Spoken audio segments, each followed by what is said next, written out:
Hey everybody, before our lovely guest today, Barbara Collin in studio, I want to talk to you a little bit about my favorite subject, Asarasi water. You know, I like the water that I drink. Asarasi is out of Vermont. The founder, Adam Lazar, and his lovely daughter were roaming. They found this water, talked to the farmers, and thus you have Asarasi water. So if you want to check it out, it comes in flavors as well. It's original. You can look them up at Asarasi.com.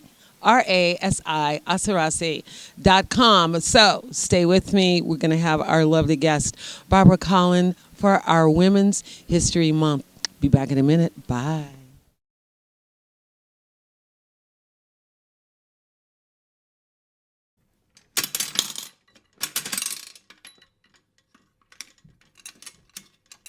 Damolo, yagi hello, damolo, yagi hello, baga kun ha kun tu, aguli kun tu, alagluni, the maxoluni, hey, the maxoluni, hey, damolo, yagi hello, damolo. Hey everybody, it's Osiris, and you know we like to bring it live here at 15 Minutes to Show. Guess what?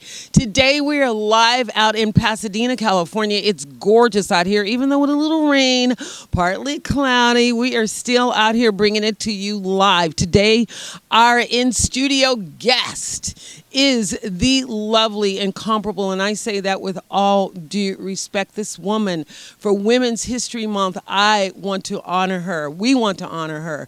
She is one of our few women in the genre of jazz, R&B, international world music, pop music, everything you can think of. She has been there and done that.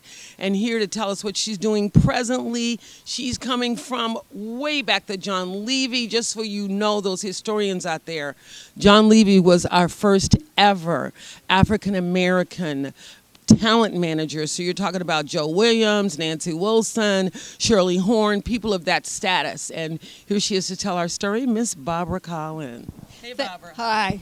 Thank you for having me here. Okay, so now what is it like to be such a full service kind of management agency, booking? You do it all. So tell us what it's like to do all of this. Well, I'm primarily doing mostly agent work. That's mostly what I've done in my career. But I've also expanded when I started my own company and did consulting for jazz festivals, individual consulting sessions for artists about the music business. I was an instructor at the Musicians Institute in Hollywood, teaching music business. And so, you know, I've done a lot, expanded in that way with my own company. Now, what has been, I know for most artists are like, okay, I'm good, and if I'm that good, why am I not working? Why am I not touring? Why can't I get a record deal? What do you say to artists that are baby artists, they're just starting, and they really need to work a lot? Well, they need to get their profile up so people know who they are. They need to have a track record, particularly before any agent or manager is going to really work with them. I would say have somebody help you out when you're just beginning, like a friend that can sort of serve as a manager, a relative, somebody like that. Until you get a buzz, I would say build yourself up in your hometown first. Oh, wow. Perform in clubs, build your audience, build your following, and get your reviews. Invite reviewers, critics, and that will kind of give you the boost that you begin to need. And then you can, from there, develop. Okay, so anything that can help the person just get an imprint out there and to start, get a footing. So what has been the biggest challenge, especially now, with social media like Instagram, Facebook, Spotify, Reverb Nation? You know, it used to be CD Baby. I think CD Baby was the first streaming, just for y'all out there when you don't really know where things have come from. Right. Napster, all those kind of things. You know, what's going on with that? How is that? Well, it actually has, if you use it as a tool, it can be a wonderful thing, social media. And there are people that specialize in social media marketing. And I recommend that as an artist develops, they definitely have somebody to do that, as well as all the other things. But I had a jazz artist, Kevin Mahogany, unfortunately has passed away. But he goes back a while. He's very established. He was very well known in the jazz world, very respected. And there was a young booker at a club that I had booked people in the past, but she was new. And she was all about, what's his social media following, how many people follow him on Facebook, Twitter, blah, blah. He was old school. He didn't do that. He went by his reputation and people that knew him, and he's been internationally renowned artist. She didn't book him because he didn't have a Facebook social media following. So that was unfortunate. And how did you advise? I mean, what did you advise? Because a lot of people, and I know some people who they don't want to do it. They're like, okay, why should I have to do social media? I'm good enough. I used to be doing, well, they're not used to be anymore. Yeah. They're going on now. Numbers is a big deal. And what would you advise artists now in order to get numbers? Well, I would say definitely you have to have a social media presence in all of the different platforms. It is a specialty. If you don't know how to do it yourself, hire somebody to do it. Now, the other question, what is happening with jazz? Why has jazz been one of the few, it seems like everything grew up around jazz, and jazz is one of the few original music genres. What can you say about that? Well, I can say a lot about jazz because I started listening to jazz when I was 15. Let's go. Let's hear. Coltrane and Rashad Roland Kirk and all those people. And then my first job in a booking agency was a jazz booking agency. I also learned a lot from my father, who was a jazz fanatic. Oh, wow. So jazz has peaked a number of times. Jazz was the popular music in the 40s. My parents went to see Ella Fitzgerald when she was 16.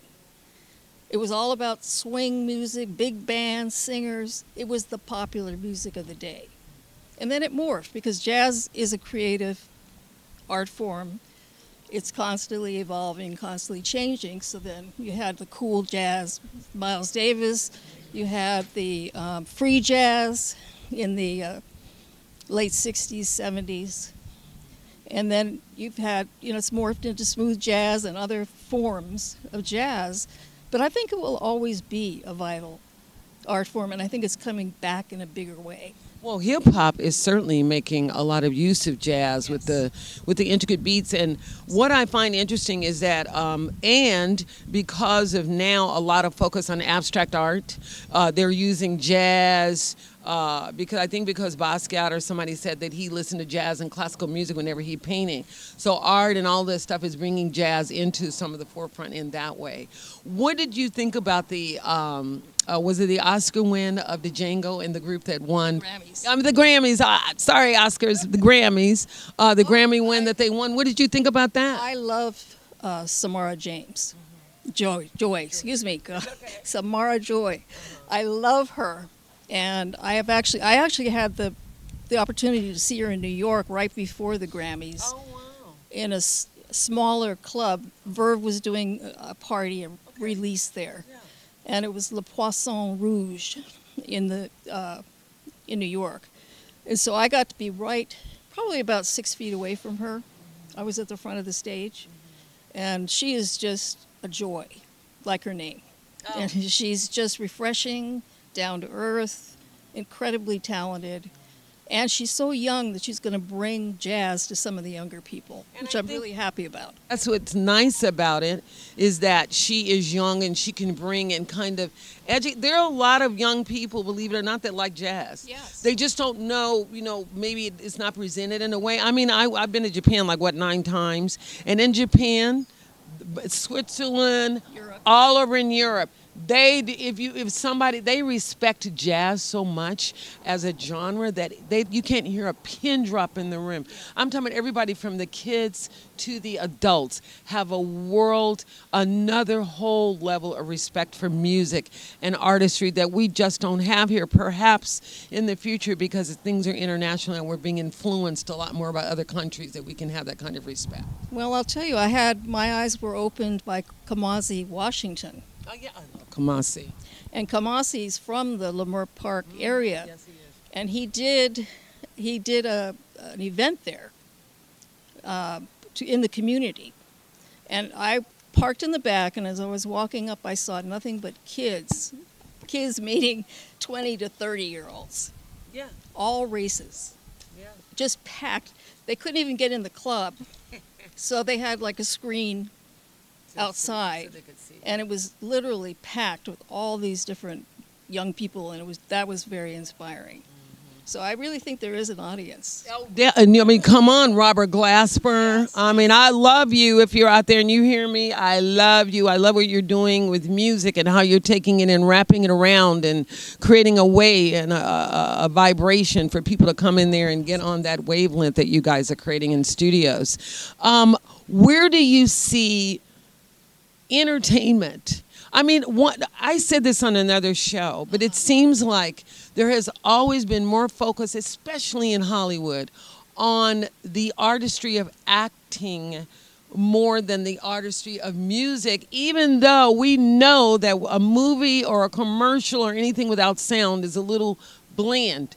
You know, it doesn't pop as strong as it could. So what do you have to say about that? Well, I think, particularly after the pandemic, when people were locked down, people are dying for live music. They're rushing to the live music right now. So I don't know how long that will last in the future, because people can see so much online. Their virtual experiences. But it's nothing like We'll see what AI does. AI is a whole nother kind of animal. It's going to be a whole new world at some point. But right now, people are still loving the live experience. And I think even more. And I think even more because it gives you a chance to be up close and personal.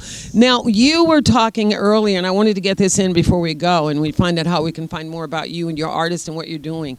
You were talking earlier about Inuit. Inuit is a combination of... Well, no, Inuit is a culture. I'm working with a group in Alaska. They are Inuit. We don't say Eskimo anymore, it's Inuit. And they are of the Yupik tribe. There are many The Yupik. tribes. Yupik. And it started by two brothers, they were half black, half Inuit. Their parents split up, father went to Detroit. They grew up with their mother in the village, but they would visit their dad. So they got a blend of cultures. Oh, wow. So they put together a band actually about 30 years ago. What's the band called? It's called Bumua. What is it? But it's like Bum-U-Wa, but it's spelled P-A-M-Y-U-A. Wow, it didn't sound like it was... You say bum, the P is silent. The P is silent, Yeah. and it's like Bum, B-U-M, but it's P-A-M. Yeah, so they're taking off. They've been they were commissioned to do something for the Lincoln Center, the Smithsonian, Library of Congress. I'm doing like 5 tours for them right now. Wow. So would we expect from that kind of combination of Modern. Oh, okay. So is it jazz, pop, R&B? It's not jazz at all. It's more of if you have to classify World? it, I'd say world music. Okay. Yeah. Okay. So it's a combination of a lot of different sounds and synthesis together. And with always, maintaining the tradition and the culture, but mixing it with modern sounds.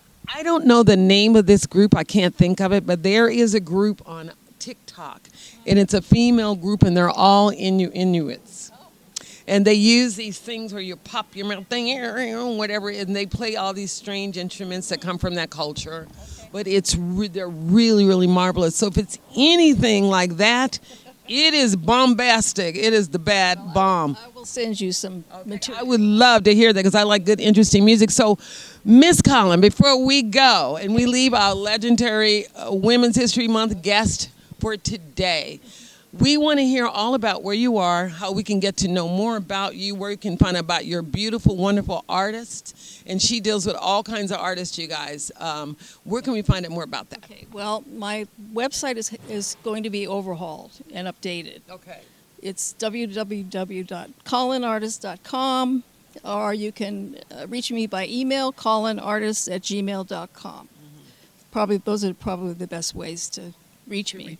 Okay, so Collin is COLLINARTISTS artist.com, and Her name is Barbara Collin, for those of you out there that want to find out more about what she's doing. Now, don't forget about me, your girl, Osiris. Check me out on AnkEntertainment1.net. That's ANKH Entertainment, the word and the word one.net. Also, my Express in Abstract .net. And don't forget about 15 Minutes of Show on our YouTube channel. And for now, we'll see you later. Bye. Say bye. Bye-bye. Bye. Bye-bye.